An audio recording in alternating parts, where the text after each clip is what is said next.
Thảo dược Aria, bí quyết hỗ trợ điều trị đau nhức xương khớp, viêm khớp, gút từ chuyên gia Nhật Bản. Ladies and gentlemen, the President of the United States and the Secretary of State of the United States.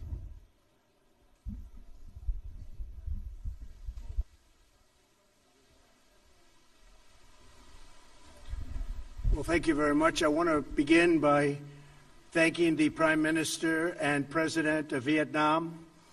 We're in Hanoi. It's an incredible city, and what's happened over the last 25 years has been incredible for the people of Vietnam, the job they've done, economic development, really something special. So I want to thank all of the people of Vietnam for having treated us so well. On North Korea, we just left Chairman Kim. We had a really, I think, a very productive time. We thought, and I thought, and Secretary Pompeo felt that it wasn't a good thing to be signing anything. I'm going to let Mike speak about it.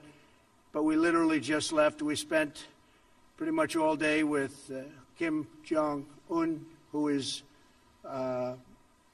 he's quite a guy and quite a character, and I think our relationship is very strong. But at this time, we had some options, and at this time we decided not to do any of the options, and we'll see where that goes. But it was a very interesting 2 days, and I think actually it was a very productive 2 days, but sometimes you have to walk, and this was just one of those times, and I'll let Mike speak to that for a couple of minutes, please. Unfortunately, we didn't get all the way. We didn't get to something that ultimately made sense for the United States of America. I think Chairman Kim was hopeful that we would. We asked him to do more. He was unprepared to do that, but I'm still optimistic. I'm hopeful that the teams will get back together in the days and weeks ahead and continue to work out. It's a very complex problem.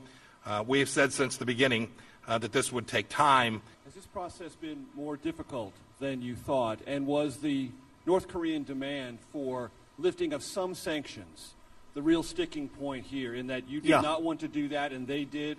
And will there it be was a about third, the sanctions. Will there be a third summit, Mr. President? Basically, they wanted the sanctions lifted in their entirety, and we couldn't do that. They were willing to denuke a large portion of the areas that we wanted, but we couldn't give up all of the sanctions for that. So we continue to work, and we'll see, but we had to walk away from that particular suggestion. We had to walk away from that.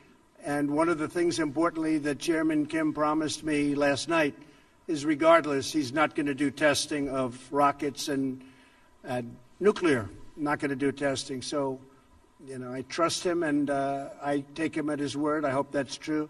But in the meantime, we'll be talking. Mike will be speaking with his people. He's also developed a very good relationship with the people, really the people representing North Korea. Thanks, Mr. President. Did you commit with Chairman Kim to a next summit during your term? No. Okay. We'll see if it happens. It happens. I have not committed. They are, at this point, some would say, a nuclear power. Do you accept North Korea as a nuclear armed state, at least for the time being? And are you thinking about reimposing the military exercises with South Korea, or will you keep in a freeze? Well, you know, the military exercises, I gave that up quite a while ago because it costs us $100 million every time we do it. And then they come and they drop millions of dollars of bombs, and then they go back. But we would spend, we spent hundreds of millions of dollars on those exercises, and I hated to see it. I thought it was unfair. And frankly, I was sort of the opinion that South Korea should help us with that. You know, we're protecting South Korea. I think they should help us with that. So those exercises are very expensive. And I was telling the generals, I said, look, you know, exercising is fun and it's nice, and they play the war games. And I'm not saying it's not necessary, because at some levels it is, but at other levels it's not. But it's a very, very expensive thing. And, you know, we do have to think about that too. Debbie Edward, ITV News. At which point did it become clear to you that you wouldn't be getting a deal here in Hanoi?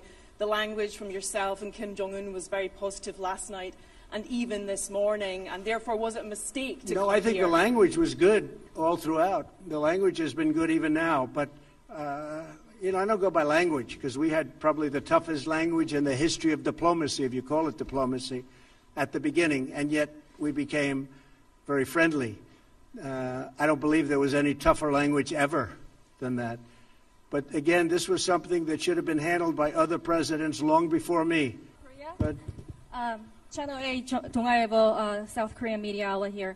I'd like to ask you, you said that we do not particularly know when North Korean leader will be willing to come to the table and take the actions that's been required.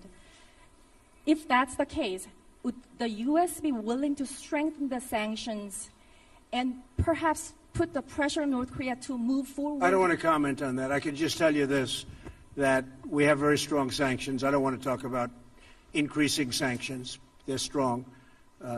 They have a lot of great people in North Korea that have to live also, and that's important to me.